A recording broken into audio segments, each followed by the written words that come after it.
Ում է պետք, սիրելի ժողովուրդ, այն երկիրը, որտեղ որ մենք մեր մայրենի լեզվով չպիտի խոսենք։ Ում է պետք այն երկիրը, որտեղ մենք մոռանալու ենք, թե ով է եղել Մեսրոպ Մաշտոցը,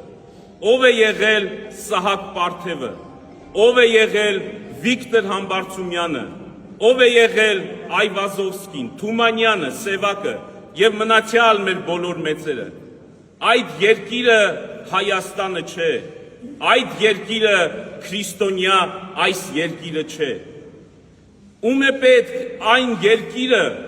որտեղ մոռացվել է հայոց ցեղասպանությունը։ Ում է պետք այն երկիրը, որտեղի ժողովուրդը չի հիշում, որ կոտորվել է իր անմեղ 5000 հայորդի զավակները թշնամու ձեռքից։ Ում է պետք այն ժողովուրդը, որ չի հիշում, որ Արցախում մենք կորցրել ենք բազում հոյակերտ քրիստոնեական տաճարներ։ Եվ ի վերջո, եթե մենք պիտի ապրենք այս երկրում, մենք պիտի